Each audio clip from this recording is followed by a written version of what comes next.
Hi friends, இன்றைக்கி சிறகடிக்க ஆசை பார்ப்போமா? பார்க்குறதுக்கு முன்னாடி சேனலை லைக் பண்ணிக்கங்க.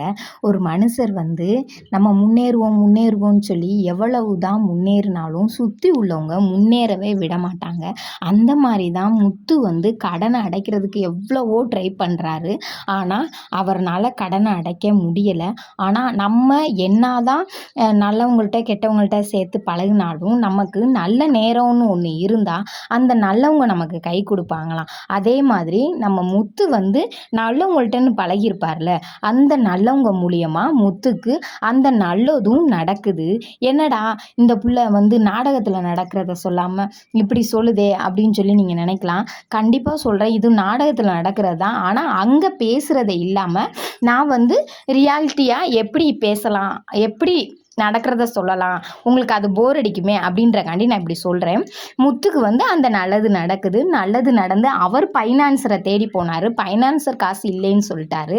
ஆனால் முத்து நல்லவங்களை பழகினதை வச்சு அவரே அந்த ஃபைனான்சர்கிட்ட பேசி முத்துக்கு காசை வாங்கி கொடுக்குறாரு.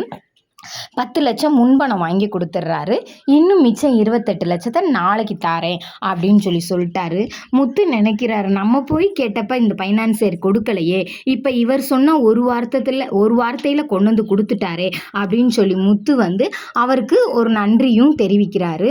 நன்றியை தெரிவித்ததுக்கு அவர் சொல்கிறாரு, முத்து நீ செய்கிற உதவிக்கு இது ஒரு பெரிய விஷயமே கிடையாது முத்து அப்படின்னு சொல்கிறாரு.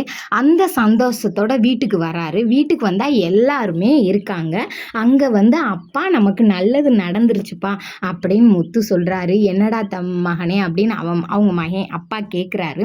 கேட்டதுக்கு நாளைக்கு நம்ம வீட்டை திருப்பி நம்ம எல்லாரும் நம்ம வீட்டுக்கே போயிடுவோம்ப்பா அப்படின்னு முத்து சொல்கிறாரு.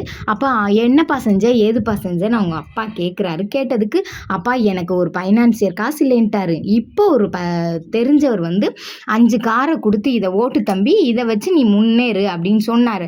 அவர் மூலியமாகவே எனக்கு காசு ரெடி ஆயிடுச்சுப்பா அப்படின்றாரு. இதை தெரிஞ்ச சந்தோஷத்தில் விஜயா என்ன செய்கிறாங்கன்னு பார்த்தீங்கன்னா, அவங்களுக்கு தான் மூத்த மகன்னா உசுர் இல்லையா, அந்த மூத்த மகனுக்கு ஃபோன் பண்ணி அப்படியே பாடம் அடித்த மாதிரி சொல்லிடுறாங்க. அதை தெரிஞ்சது இவர் உக்காந்துருக்காரு. ரோஹின் வர்றாங்க, வில்லி வந்துடுறாங்க. வில்லிக்கிட்ட அவங்க அம்மா சொன்ன அத்தனையும் சொல்லிடுறாரு மனோஜ். நம்ம மனோஜை பற்றி தான் நமக்கு தெரியுமே.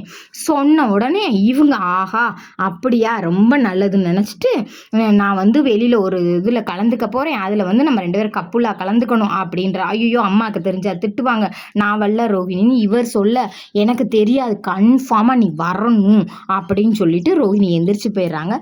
ரோஹிணி எந்திரிச்சு போய் வீட்டில் ஏதோ யோசித்துக்கிட்டே இருக்காங்க. அப்பேன்னு பார்த்தீங்கன்னா சிந்தாமணி தேடி வர்றாங்க. சிந்தாமணி தேடி வந்தோடனே வாங்க ஆண்டி நல்லா இருக்கீங்களா அப்படின்னு சொல்கிறாங்க. அவங்க சொன்னதை கவனிக்காமல் சிந்தாமணி ரோஹிணினே திரும்ப கூப்பிட்றாங்க. அப்புறம் 2 பேர் வெளியில் போய் பேசுவோம்னு சொல்லி ரோஹிணி சொல்கிறாங்க. முத்து காசு பெரட்ட மாட்டான்னு நினச்சேன், கடைசியில் பார்த்தா பெரட்டிட்டான் ஆண்டி அப்படின்றாங்க. என்ன சொல்கிற அப்படின்றாங்க. சிந்தாமணிகிட்ட உண்மை எப்படிலாம் சொன்னோன்னே சிந்தாமணி பிளான் பண்ணுறாங்க. இதுதான் நாடகம்.